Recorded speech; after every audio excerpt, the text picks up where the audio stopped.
Hi there, thanks a lot for taking some time out of your day to watch the first ever YouTube video that I've created. My name's Allsop and I'm a professional gambler from the UK that makes a living from betting on MMA. Now I put an enormous amount of time into researching fights. It usually takes me between 30 to 40 hours to research one UFC card, and I normally get through between 2 and 4 fights a day. So up until this point in time, I've been doing this for around 5 years now. I've never shared this research with anyone. It's all stayed in my head. But at the beginning of the year, I thought it'd be really cool to start putting out daily research videos where I share my research with you so that hopefully you can use that information to make a little bit of extra money through betting. So the first fight that I want to talk about from this weekend's card, which is going to be UFC on ESPN 1, is the fight that everyone's going to be interested in this week, which is Cain Velasquez against Francis Ngannou. Now, I do apologize. I'm super nervous. It's my first video, and I know your teacher said in school that whenever you present something, you shouldn't use notes, but I'm really nervous, and I am going to use notes because I want to make sure I cover everything off. But hopefully, in time, it won't be so awkward, and hopefully, straight off the bat, you'll be able to get some good info that you can use to make better betting decisions. So the first fight, like I say, Francis Ngannou against Cain Velasquez. Of course, the first thing that everyone is going to be talking about when it comes to this fight is how is Cain Velasquez going to look? He's been injured for 2.5 years now, and to be honest with you, injuries have plagued Cain throughout his career. If we go and take a look at Cain Velasquez's record, we can see dating back to October 2013, he's only fought twice, which isn't good. I mean, Cain's not particularly old for a heavyweight at 36 years old. You know, heavyweights tend to peak later on in their career. But being out for that long with injuries definitely isn't a good thing. So I've dug around, I've done a little bit of research to find out what's been keeping Cain out for the last 2 years. And the last time he was scheduled to compete way back in 2016 against Fabrizio Verdun, he was actually pulled during fight week by which athletic commission was this? So it was the Nevada State Athletic Commission. So he was pulled during fight week during the medical assessments, and the reason they gave, they said that based on medical records, interviews, and the best judgment of Chairman Anthony Marnell, Attorney General Bryn Gibson, the Executive Director's Office, and our physicians, in an effort to protect the health and safety of the athletes, it's been determined Cain Velasquez is unfit to fight. The financial incentive for fighters to compete is strongly compelling, and it is the responsibility and obligation of this commission to intervene when excessive risks are evident. It's obvious Mr. Velasquez is physically compromised, and competing would place him in significant physical risk. So, you don't hear about this kind of thing happening too often where a commission will pull a fighter during fight week and then they give out such a strong-worded statement, I guess. Maybe they've put out a strong-worded statement like this because Cain was such a high-profile fighter, and this was on the Ronda Rousey versus Amanda Nunes card. I'm not sure. I'm assuming Cain versus Verdun was supposed to be the main event, just because the higher weight classes normally supersede the lighter weight classes. So I'm guessing Velasquez Verdun would have been the main event. So maybe the Nevada State Athletic Commission put out such a strong-worded statement because he was a really high-profile fighter and a really high-profile fight. It was also, I believe, it was a big end-of-year show. It would have been, it would have been the big New Year's Eve end-of-year show at the end of December. So maybe that's the reason why they put out a strongly worded statement, or it could have been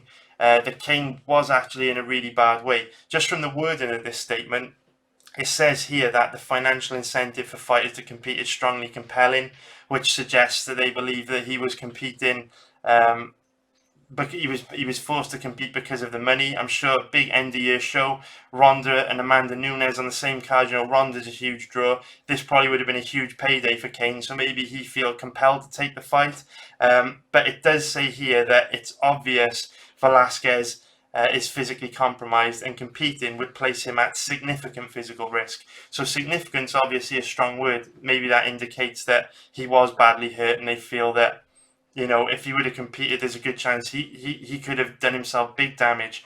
Of course, we learned a few months later when Cain put his own statement out, which is what I'm going to show you in a moment, that he was suffering with a back injury at the time when he got pulled from the from the fight by the Nevada State Athletic Commission. So was this where they used the word significant? Were they worried about Cain becoming paralyzed if he were to fight? Who knows? But then a few months later, this article is dated March, so it would have been 3 months after he was pulled from that fight by the Nevada State Athletic Commission. Cain gives an update on his his Twitter page, and it says, "To all my fans, I know I've been a bit under the radar the last couple of months, but I wanted to give you a quick update. As you know, I underwent surgery in early January. That surgery was very successful, and I hope the issue doesn't ever come up again. However, right now I am listening to my body and the advice from my medical team and choosing to take it easy. I'm still staying in shape, but getting back into fighting shape is going to take a bit more time as I can't train the way I know how. I have to be smart about going back and can't rush just to make a fight and then risk another injury. My body needs to be at 100%. I can't provide a definitive timeline on when I'll be ready to go, but you'll be the first to know when the time comes. I'm excited to see the latest heavyweight fights, especially those scheduled for UFC 211. I'm confident I'll be facing someone from that group because I belong there and I want nothing more than to get my belt back. Again, I take my health and the longevity of my career very seriously. Just as important to me is what I deliver to all of you. I read all your messages of support and feel I have the most loyal fans. Because of this, I'm not willing to dishonor your loyalty or the hard-earned money you guys invest to watch me fight. I won't fight unless I can show you what you deserve and paid for. Stay tuned, and thanks again for all your continued support, Cain." So, the most interesting part of this statement for me was where Cain says, "I'm still staying in shape, but getting back into fighting shape is going to take a bit more time as I can't train the way I know how." So does that mean that Cain's back injury that he had surgery on needed time to heal before he could get back to training the way he knows how? Or does that mean that the injury that he's now sustained is a chronic long-term issue that's going to prevent him from training the way he knows how? And that distinction is significant, and it's something that we won't know the answer to until we see him fight this weekend, because the difference between those statements is significant. Because if he just needed time to heal his back injury up after the surgery, but then he's back to 100% now and he can train just the way he always did in the past, which means he's going to be a cardio machine, he's going to have an amazing chin, he's going to be able to fight at a high pace for 25 minutes, then that's obviously great. You know, Cain, back to how Cain used to be, back to the Cain we know that was one of the best heavyweight champions of all time. But on the other hand, if the injury means Cain's now got to adapt his training and do things slightly differently because there's a long-term back injury and a weakness there, what kind of impact is that going to have on his performance, on his fighting style, on his confidence? That's a big deal, guys. That's a big deal. So, like I say, no one knows the answer. Only Cain knows the answer, and it's possible not even Cain knows the answer as to how he's going to look on Saturday night, because it's his first time competing in the octagon in 2 years, and ring rust is a real thing, and it's probably going to take him a little bit of a while to get back in the swing of things, even if he is 100% healthy. Now, that's interesting because ring rust is obviously a real thing, and being out for so long with a significant back injury, you'd expect it to take some time for a fighter to get back into a rhythm, get comfortable in the octagon again. And unfortunately, when you're facing someone like Francis Ngannou, there really is no feeling out process. From the very first second of the fight, if you take the Derek Lewis matchup, which was kind of a strange performance where Ngannou looked to lack confidence, but if you take that sole performance out of Ngannou's body of work and just evaluate him based on his other performances, his more consistent performances, then we know Ngannou comes out the gate at 1,000 miles an hour, trying to kill you. There's no feeling out process with Francis Ngannou. So Cain really needs to bring his A game from the first second, or he could find himself in a lot of trouble. There won't be any feeling out process with Ngannou, and that's interesting because Cain's obviously a big star for the UFC. He's a big draw, he's entertaining, and you'd think they'd give him a matchup to return from 2 years out that would not be so dangerous for him, where he would be able to start a little slower, find a rhythm, get some confidence back. But he's not going to get that with Ngannou unless Ngannou shows up looking nervous and tentative like he did against Derek Lewis. But based on his last fight against Curtis Blades, I don't see that happening. Another thing I will say is that Cain's biggest strength as a fighter is the relentless pressure that he can put on his opponents. It's incredible for a heavyweight to be able to fight at that pace. And another great thing that Cain does is that he constantly breaks up the rhythm of his opponents by just throwing strikes, leg kicks, jabs. He's constantly in your face, and it's really hard for his opponents to get comfortable and settle into a rhythm because he's constantly pumping the jab in their face. Like I say, breaking up their footwork with leg kicks, and he just makes life really difficult for guys with the relentless pressure that he applies. Now, that's both a strength and a weakness. It's a strength because he's got the chin to do it, and not many guys can keep up with the pace he sets. But it's also a weakness because he is definitely there to be hit. Cain Velasquez doesn't have the best striking defense, and that's because he's constantly coming forward and constantly putting himself in line of fire. Now, Cain lost the fight in Mexico City. He lost the heavyweight title to Fabrizio Verdum, and after that loss, Cain Velasquez blamed his performance largely on not preparing properly to compete at altitude. He gassed out much faster than we've seen in the past, and he basically said that it was the high altitude climate that caused him to lose. But yesterday I went back and watched that fight, and I've got to be honest with you, in round one, Fabrizio Verdum inflicted a significant amount of damage and picked him apart. And Fabrizio Verdum was getting the better of the striking exchanges, and Cain wasn't really slowing down in the first round. Now, obviously, I can't show you footage of that fight, or the video will be flagged for copyright, but I did take this screenshot. This screenshot was taken at the end of the first round, literally as the buzzer went. And at this point, Cain wasn't showing any signs of gassing out. He wasn't breathing heavy. His body didn't have any laboured movement, wasn't shaking his arms out. Nothing like that. None of the usual signs that we see from a fighter that's slowing down. And here you can see at the end of the first round, the enormous amount of damage that Cain's wearing on his face. He's obviously got a cut under his left eye, cut under his right eye, some damage to his nose, and some swelling to his forehead. So, when you look at Cain in this picture, he looks like a guy that's been involved in a 3 or 5 round war. Certainly doesn't look like how you'd expect one of the best fighters in the world to look after just one round. So what I'm trying to say is, yes, altitude is undoubtedly going to have a massive effect on a fighter's performance. It's terrible. It zaps their cardio really bad, especially if they haven't prepared correctly. But this image shows that Cain is there to be hit. And in this fight, that is significant because Ngannou's not peppering you with jabs. He is trying to take your head off. He's got nuclear missiles in his hands. And if he lands on Cain, if he touches Cain up in the same way that Fabrizio Verdum was clearly able to from this picture, then it could be a short night for Cain. So I think this picture, taken after just 5 minutes against Fabrizio Verdum, is a bit of an eye-opener, because even though Cain's style in theory is going to be difficult for Ngannou to handle, at the same time he's there to be hit, and you cannot afford to take shots against Francis Ngannou. So what I would say about this matchup is, obviously, we see Cain in the past using relentless pressure to break the will of his opponents, to test their cardio. And obviously from the Stipe Miocic fight, we know that that's Ngannou's weakness. If you pressure him, if you make him work, he will slow down significantly. However, in order to get to that point, you have to go through hell. And capping this fight, the process of capping this fight is basically going to be to try and determine, is Ngannou going to be able to land the kill shot?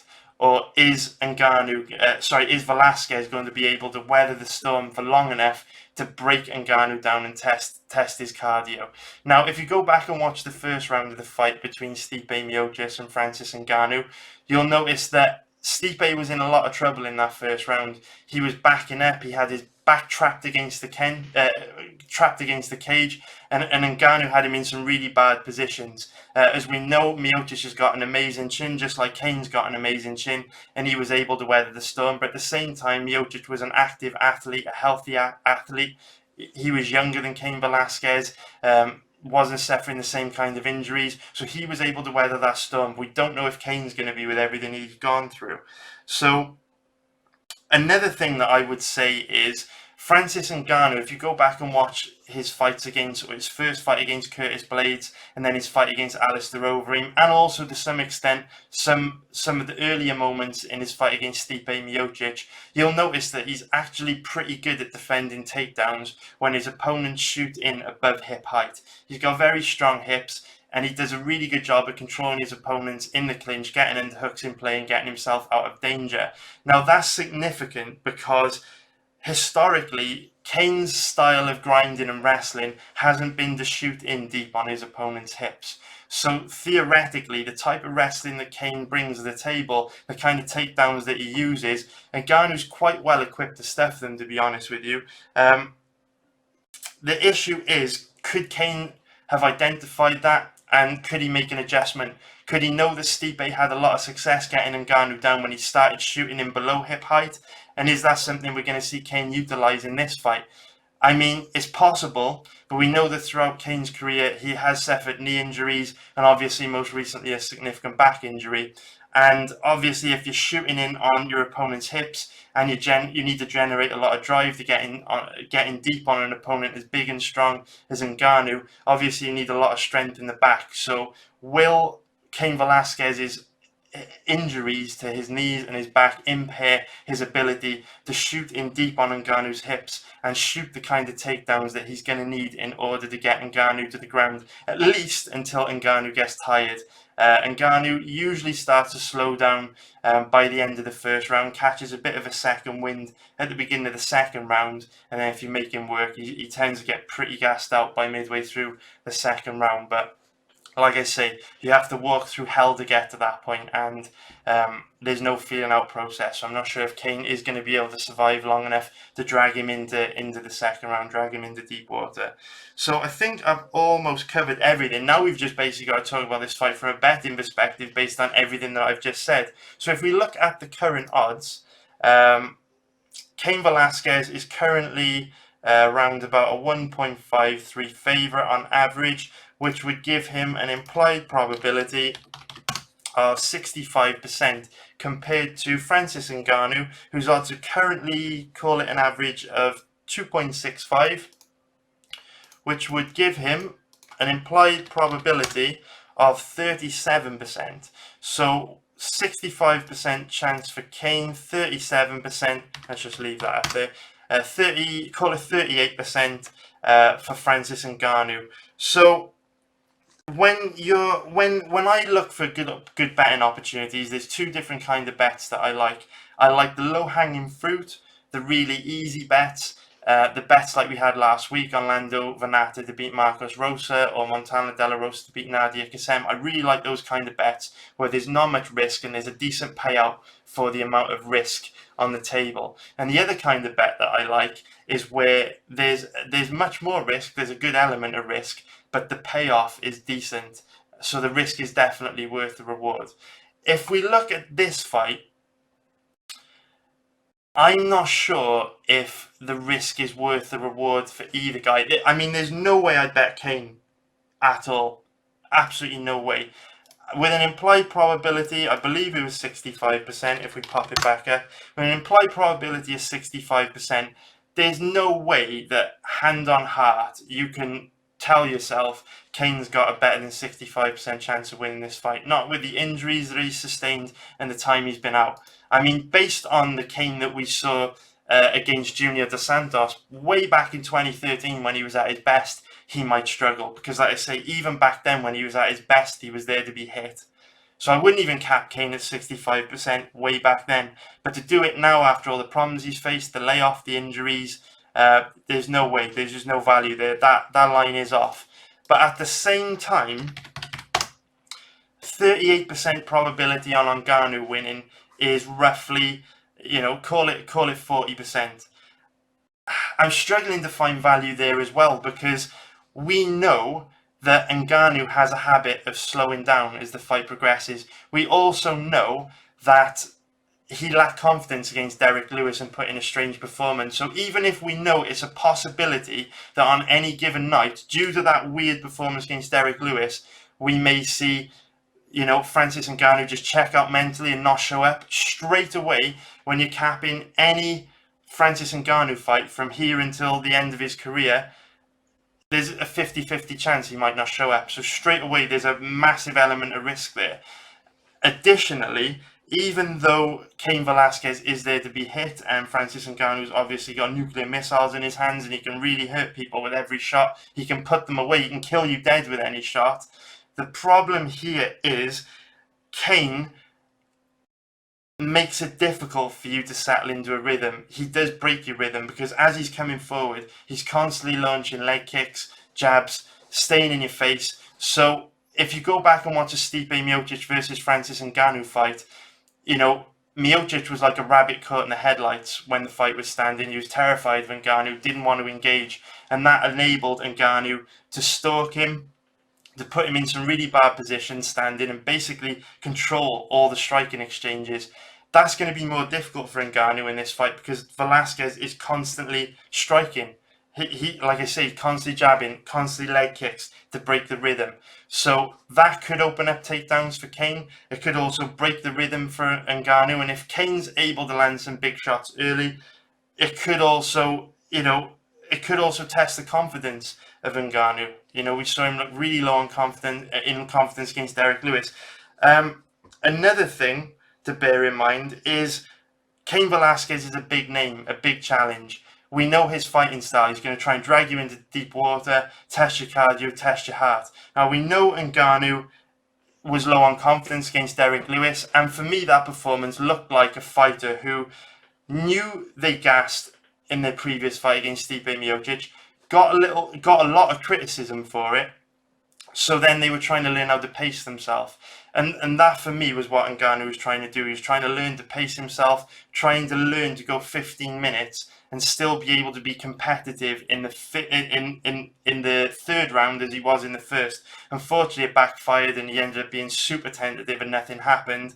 But seeing that performance from Ngannou, and Ngannou knowing what kind of fighter Velasquez is, makes me think there's also a chance that even though he does usually come out the gate 1,000 miles an hour, 9 times out of 10 he's trying to kill you from the first second, if there's an element of doubt in Ngannou's head that he can't afford to gas out in this fight, he knows he might have to go into deep waters with Cain. Is he going to hold back, and is he going to put in a strange performance, because he's not going to want to risk coming out of the gate 1,000 miles an hour, gassing out bad, and then just suffering an almighty beatdown at the hands of Cain. So that's why this fight for me is difficult from a betting perspective, because at 38% implied probability for Ngannou, there's a lot of risk there, and I don't think the payoff's particularly great. And with all the question marks surrounding Cain Velasquez, all the question marks surrounding Cain Velasquez,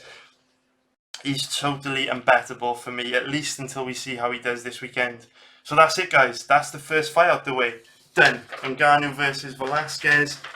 Tick. So the next fight that I want to talk about, let me just make some space in my browser. We don't need any of this. The next fight that I want to talk about is Kron Gracie versus Alex Caceres. So Kron Gracie is the son of UFC co-founder and MMA legend Rickson Gracie. And if we take a look at his record, we can see that he also is coming in off a long layoff. He hasn't fought for 2 years now, since he fought Tatsuya Kawajiri way back in 2016 at the Rising Grand Prix.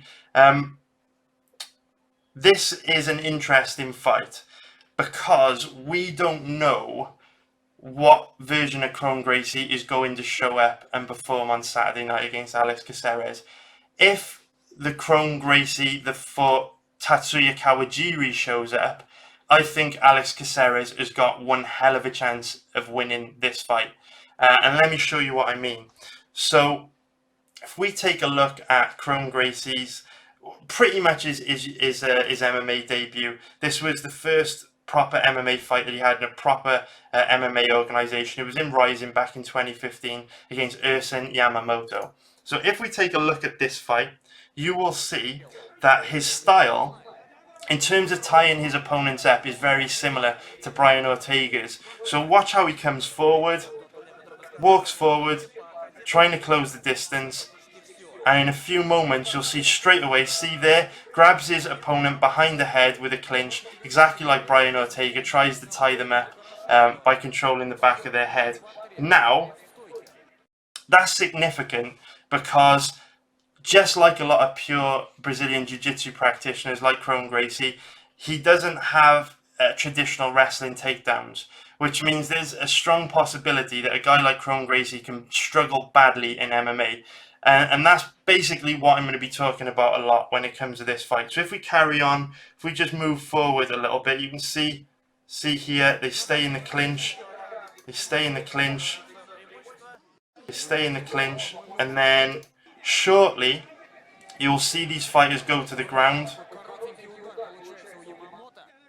Just see Kron coming forward, trying to tie Yamamoto up. Yamamoto doing a good job though of staying on the outside and avoiding Kron from being able to tie him up. But there you see Kron pull guard. Now Kron pulling guard, it's tough. It is tough. It worked against Yamamoto, but against most guys, against most UFC level guys, that would not be a good strategy. Not only would it be difficult to tie him up in the first place with that really loose clinch behind the head, but to be able to pull guard like that and actually drag your opponent to the ground, it's going to be very difficult. Most of the time when you pull guard in MMA, you're going to see exactly what we saw in the fight between Rani Yahya and Ricky Simone this past weekend, where Ricky Simone was literally just throwing Yahya to the ground. But it worked for Kron Gracie this time. He got his hand in a clinch position around the back of his opponent's head and managed to drag Yamamoto to the ground. So then spend the next...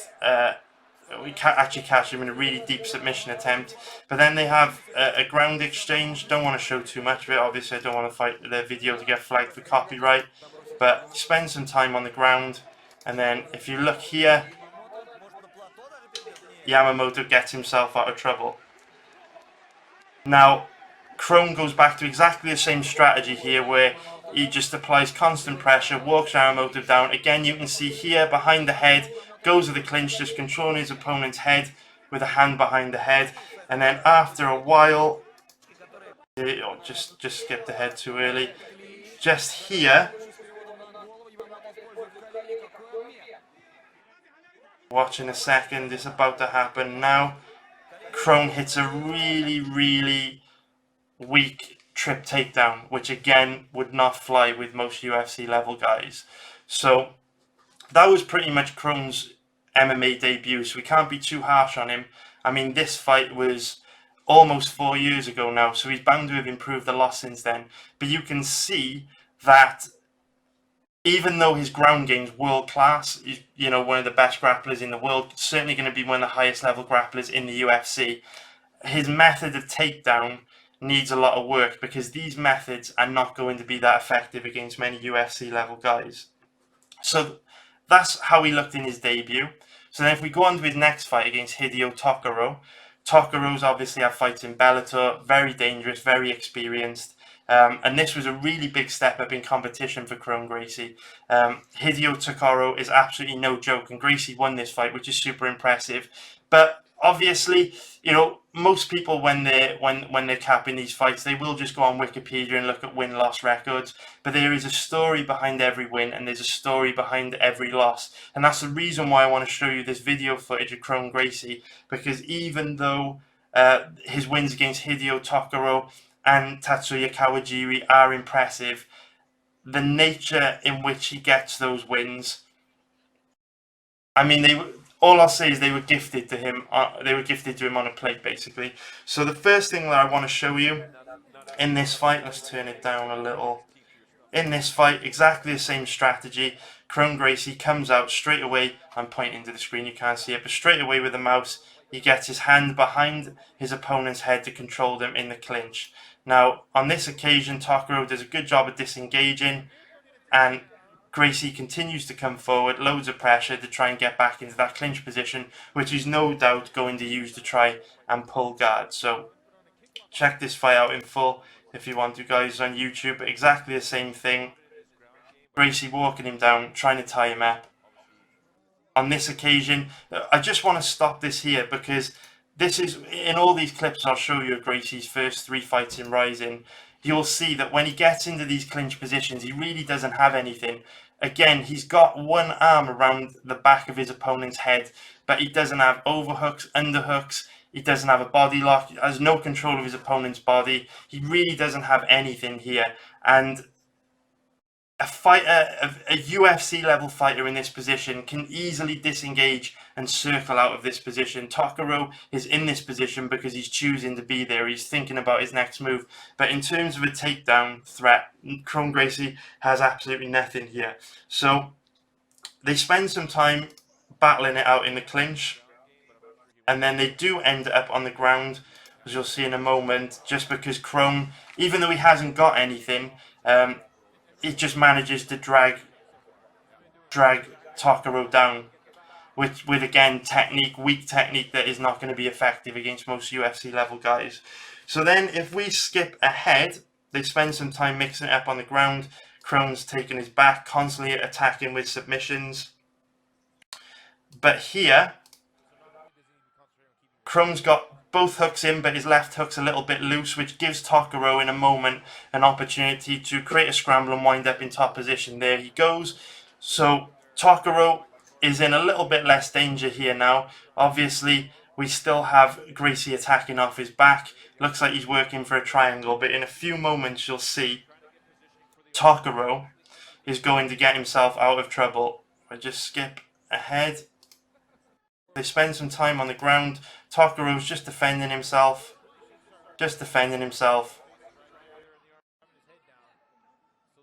Kron very active attacking off his back, but Tokoro doing a good job of defending himself. And now here,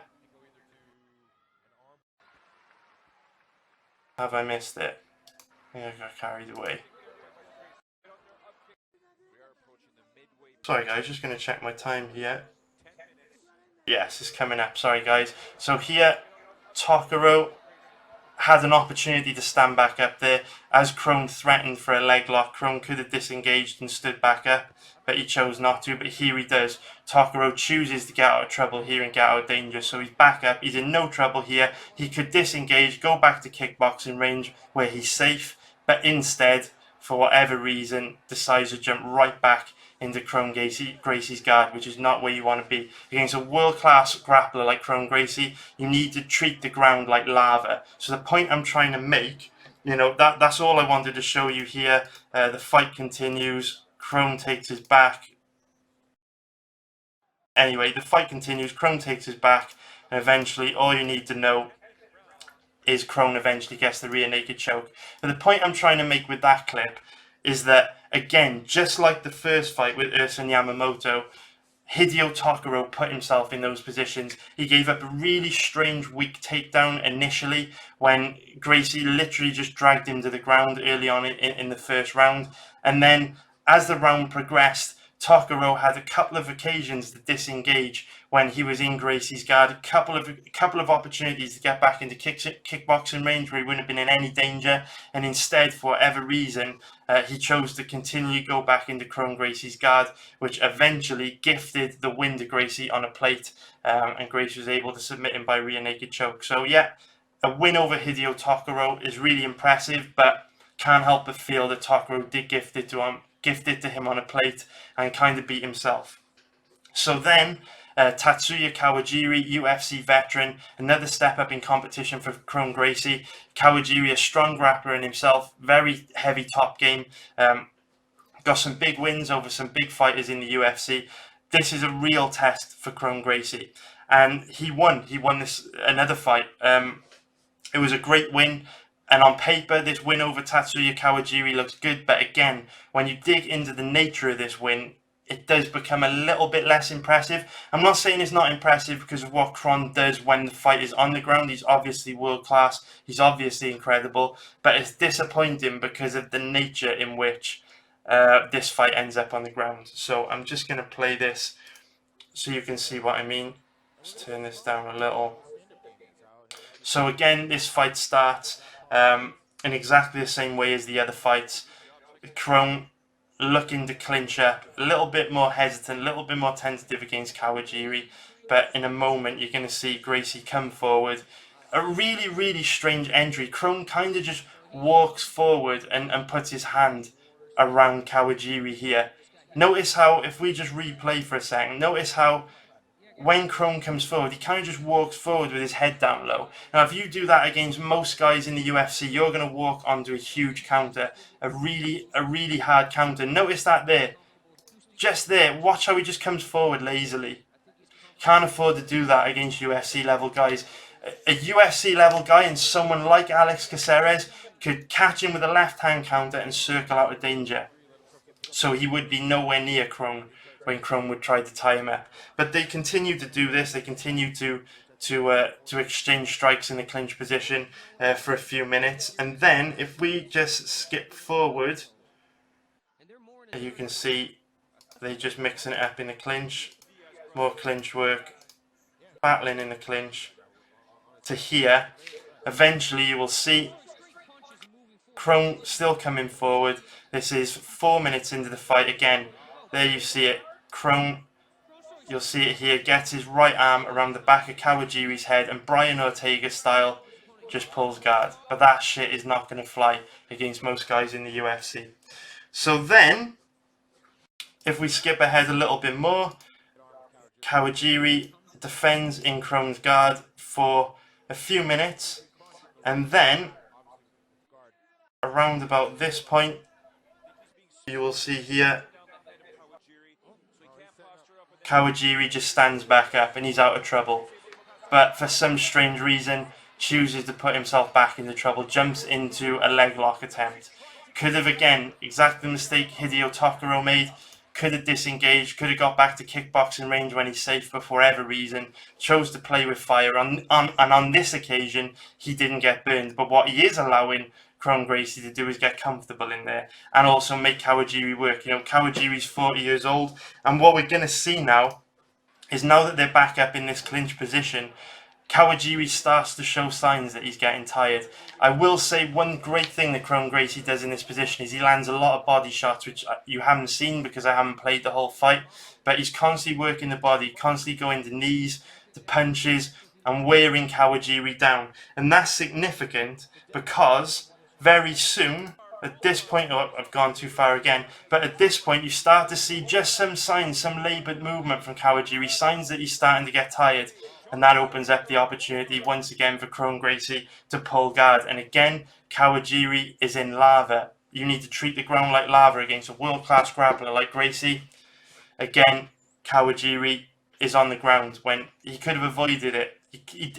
A grappler as strong as Kawajiri should be able to disengage from these positions. They shouldn't be allowing their opponent to pull guard on them. So then, Kawajiri spends a good amount of time defending positions on the ground, defending submissions, and eventually, just like the Hideo Tokoro fight, well actually no, sorry, it actually goes to the end of the round. Kawajiri survives till the end of this round.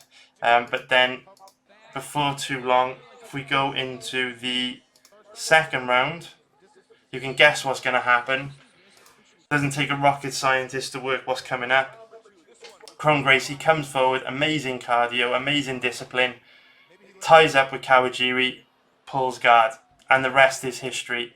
Moments later, Kron's taken his back and submitted him.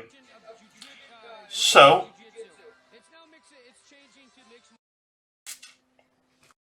I wanted to show you those fights because if you look at Kron Gracie's record, and you see that he's a big favourite this weekend against Alex Caceres, you might think that that favourite price tag is justified because Hideo Tokoro, Tatsuya Kawajiri, they're big names, but at the same time, the way in which Kron Gracie won both those fights is not going to be effective in the UFC. Now, what I will say is Alex Caceres has very bad takedown defense. Very, very bad takedown defense. But in the traditional takedown methods we'd usually see in the UFC, traditional wrestling shots, traditional trips, traditional throws, terrible. In his last fight against Martin Bravo, Martin Bravo is a Mexican boxer. Bravo was actually able to get him down 4 times in the first 3 minutes of the first round. So Caceres' takedown defense is in question. There's no doubt about it. But I wouldn't feel confident in saying Kron can get him down, because if Alex Caceres has put a good camp in, comes in with an intelligent game plan, he can avoid those positions. Caceres does a great job at staying on the outside, uses loads of footwork to just keep his opponents on the end of his punches. He's a very mobile fighter. You never catch him flat-footed. He's always moving. And that will make it difficult for Kron Gracie to tie him up and get him to the ground. It will make it difficult for Kron Gracie to pull guard. Alex Caceres trains at MMA Lab, which is a predominantly grappling gym full of super high-level grapplers. If Alex Caceres comes in with a solid game plan and fights smart, he can win this fight. There's no doubt about it. Yes, in the past, he has shown really bad takedown defense, but at the same time, Kron Gracie isn't threatening with the kind of takedowns that Alex Caceres has been susceptible to in the past, and he's not even threatening with takedowns that should really give Caceres a problem. Now, if the fight does go to the ground, obviously Caceres is doomed. Tokoro and Kawajiri are at a much higher level of grappling than Caceres, and they were able to survive for a little while, but Gracie put on a grappling clinic on the ground. If this fight goes to the ground, Caceres is going to be in a lot of trouble. So, one thing I will say is Caceres has got amazing cardio. So, whereas you saw Kawajiri was shutting Kron Gracie down quite well early on in that fight, but as Gracie started to break him down with pressure and clinch work and body shots, not only do I not see him being able to tie Caceres up long enough to work the body in the clinch, we know that Caceres is a cardio machine, so he's not going to slow down. Now, my issue with this fight, when I was researching this fight, I was starting to think that Alex Caceres was a very good bet. Because if we take a look at the current odds, let me just refresh this page to make sure we've got the latest odds. When I last checked, he was around about 3.80. So here we go, Alex Caceres, 385, 36, 39. Call it an average of 3.80. So if we pop 3.80 into the implied probability calculator, that gives Alex Caceres an implied probability of 26%. And based on what we've seen, that's a bloody good bet. Because we know Kron Gracie isn't using the kind of techniques that are going to give most UFC level guys a problem in terms of the techniques to take his opponents to the ground. And even though Alex Caceres has shown really bad takedown defense in the past, I'm not sure if Kron Gracie is going to bring the kind of takedown threat to the table that's going to give Caceres a problem. So when I was first researching this fight, I thought Caceres might have been a really good bet, a really good value bet with an implied probability for 26%. Obviously a good amount of risk. If the fight goes to the ground, he's doomed. But at the same time, the payoff's very good. In the last fight, between Francis Ngannou and Cain Velasquez, where I was saying, if there's definite risk on the table, I like a really generous payout for the amount of risk, and I didn't feel like Ngannou, the odds on Ngannou gave the amount of reward that I needed for the risk. On this occasion, it does excite me a little bit, because I do think Kron could have a very difficult time taking Alex Caceres down. Like I say, not because Caceres' takedown defense is good, but because I don't think Kron is coming with the kind of techniques that would give Caceres a problem, or most guys in the UFC a problem. Now, having said that, Kron Gracie hasn't fought in the last 2 years, and he comes from a family of lifelong mixed martial artists, a really strong pedigree, possibly the strongest pedigree we've ever seen in MMA, and he can learn a lot in 2 years. So what has he been doing for the last 2 years? That's my question. Because I don't think if you were going to the gym every day and you were drilling takedowns and drilling wrestling, I don't think it would be that hard to develop the kind of techniques you would need to take a guy like Alex Caceres to the ground. So if Kron Gracie's been in the gym every day, working on his wrestling, working on his takedowns, then he could be a dangerous weapon, because when he gets guys to the ground, he's an absolute nightmare. He's world class. He didn't show those skills in Rising, but a lot can change in 2 years. Now, obviously, it's impossible for us to predict whether he will have made those improvements in the last 2 years. But if we take a look at his Instagram, there are some clues to suggest he might not have. If you take a look at this picture, you see Kron Gracie in this picture with Chris Avila, Nate Diaz, and most of Kron Gracie's MMA training, from what I can gather, is done at El Nino Fighting Center, which is Gilbert Melendez's gym. And you know all these guys, Chris Avila, Nate Diaz, Gilbert Melendez. Even though in the past Melendez has taken a few of his opponents down, the majority of the guys in that gym tend to let the ground exchanges come to them. What I mean by that is they won't go looking to take their opponent down. They won't hunt for a takedown. But if the fight goes to the ground through a knockdown or a scramble, or if their opponent takes them down, they're more than skilled to do really well in the grappling exchanges. They're very high level. All the grapplers at that camp are very high level. So what I think needs to be worked out here, and what's tricky, is 2 years is more than enough time for a fighter to develop the kind of skills they need to get a fighter like Alex Caceres to the ground. Because Alex Caceres 6 months ago showed very poor takedown defense in his fight against Martin Bravo. But all these pictures on Kron Gracie's Instagram account suggest that he's not really training at the right gym to develop those kind of skills. Here we see Yancy Medeiros, Caesar Gracie, Nate Diaz. So I don't know. I really don't know. What I would say is that based on Kron Gracie's performance against Tatsuya Kawajiri and Hideo Tokoro, I think that there's value in Caceres. I think he's a good bet at these odds. But what if Gracie's developed new skills, new takedown techniques in the last 2 years that we haven't seen from him? I mean, like I say, he's got a strong pedigree. He's obviously a smart guy. You would think that he would be coming into this fight with a strategy to get Caceres down. And you would think he's got enough people around him who can be honest with him, that would tell him the techniques that he used to get fights to the ground in Rising are not going to work in the UFC. So it's a tricky one for me, because there is a lot of value on Alex Caceres, but like I always say, value doesn't pay the mortgage, money in the bank pays the mortgage. And if you bet Alex Caceres this weekend and he gets taken down from a crazy scramble in the first 30 seconds and submitted, your money's dead in the water and you can't get it back. So me personally, I'm passing on this fight just because I am assuming that Kron Gracie is too smart to come into his UFC debut without developing new skills that will enable him to get a guy like Alex Caceres to the ground. That's why I'm passing.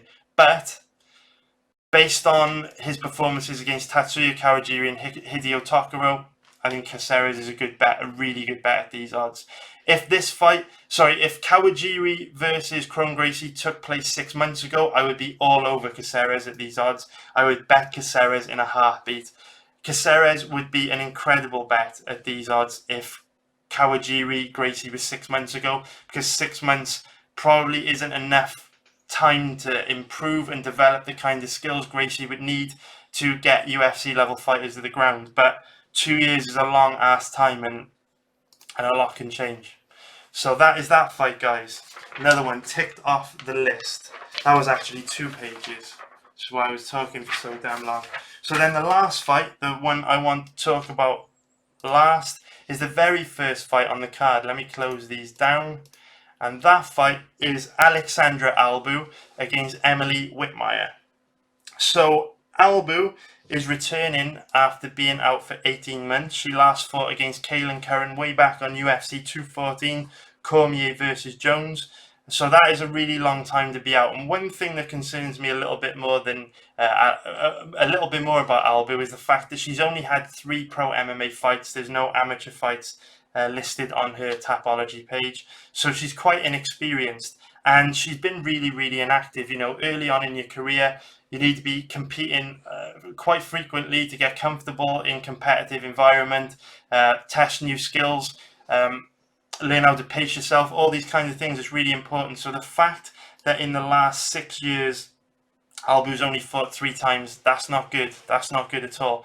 But who knows? Who knows? Maybe she will be able to turn up and put in a solid performance on Saturday.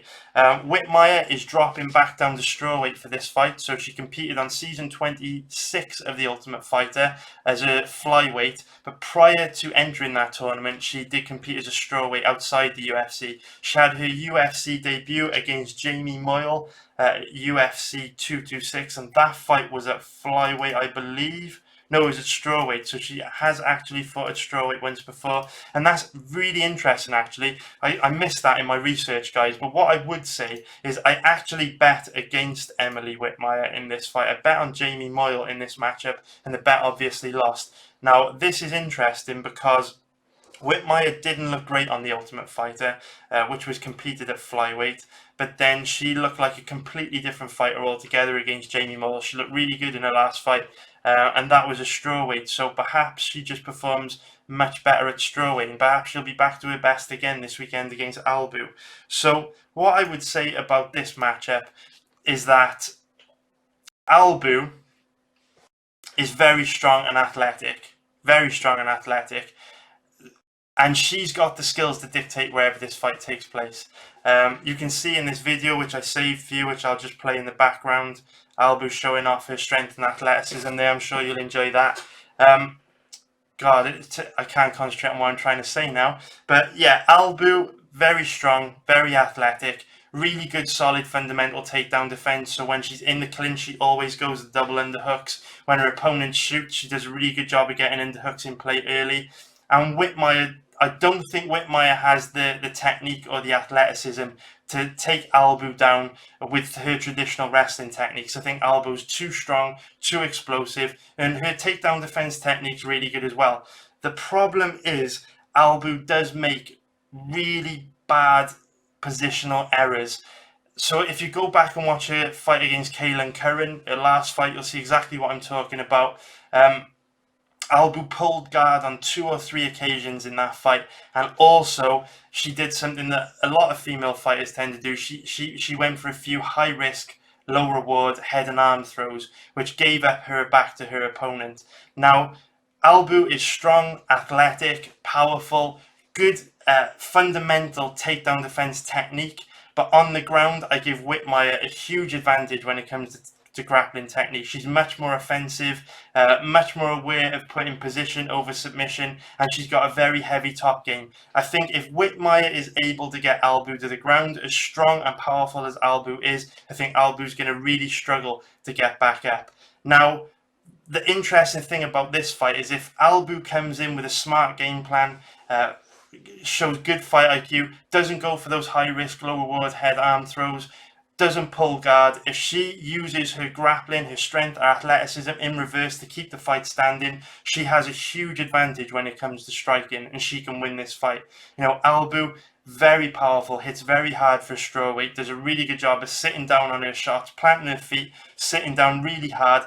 And Emily Whitmire is quite a long, tall strawweight.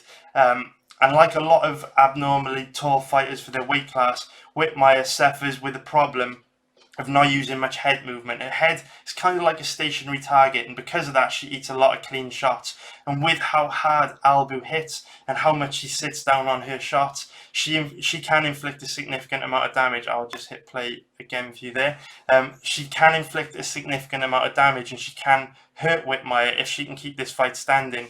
So if we look at the odds on this fight, at the moment, we have Aleksandra Albu, call it an average of 1.65. Pop that in there. Oh, that's the wrong way round. 1.65 for an implied probability rounded up to 61%. And if we look at Whitmire, the odds have actually declined quite a bit since yesterday. Yesterday, her odds were floating around 2.6, 2.63 to 2.64. That's quite tasty. But they've declined quite a lot in the last 24 hours. So now they're down to, call it 2.35. So if we pop that in the calculator, giving us an implied probability of 43%. So this is a classic 60-40 female fight. Implied probability on Albu 60%. Implied probability on Whitmire is 43%. Now, given Albu's tendency to pull guard and give up her back with these high risk, low reward head and arm throws, she's totally unbettable for me. I cannot bet on any fighter who does those two things, just because she puts herself at significant risk every time she goes to one of those techniques. You know, if you pull guard, you do not want to be on the bottom against someone with a heavy top game like Emily Whitmire, and you do not want to give up your back against someone as dangerous as Emily Whitmire. So Albu is completely off the table for me. But the only question remaining is Whitmire worth a bet? So with an implied probability of 43%, that's tricky. Again, like the Ngannou versus Velasquez fight, where I said I like to get a really good deal for the the amount of risk I'm putting up, a really good reward for the amount of risk I'm putting up. I personally don't feel that the reward is very good on Whitmire, because like I've just said, Albu has the skills to dictate where this fight takes place. You know, if Albu does not want this fight to go to the ground, she has the power to stop this fight going to the ground. She has the takedown defense to keep this fight standing. No question about it. She's got a small, compact frame. She's strong, and she's got good defensive grappling technique. Always gets underhooks in play early. And Whitmire is not the best offensive wrestler. She's very technical on the ground, doesn't have the best offensive wrestling or takedowns. So I would pass on this one if I were you guys. Don't want to bore you any longer. For an implied probability of 43%, you have to. Albu justifies the 60% implied probability because she can dictate where the fight takes place. There's just no value there for me. I think out of all the fights we've covered today, this was the easiest pass. Ngannou versus Velasquez was a hard pass. Tempted to bet Ngannou, but I just think the odds are roughly where they should be. If Ngannou's odds improve to 3.0, that's a different story. With an implied probability of 33%, I think Ngannou would be a good bet. But at his current odds, an implied probability of 38%, just too steep for me, not interested. And Gracie Caceres, again, a reluctant pass on Caceres, but at the end of the day, we don't know what Kron Gracie is bringing to the table after 2 years out to develop new skills. So that is it for today, guys. I will jump back into research now tonight. I will do another 2 or 3 fights, and I'll be back tomorrow with another video. If you like this video, please subscribe. It would help the channel grow a lot. It would also show me that you'd like me to keep producing these videos. And if I get 20 likes on every video that I produce this week, I will do a bonus video on Saturday breaking down the Bellator 216 card between Paul Daly and Michael Venom Page. So if you want me to do a Bellator video this week, please like the video. If we get 20 likes on every video, I'll spend all day Saturday putting this together. But thanks for taking time out of your day to watch this, guys, and I'll see you tomorrow.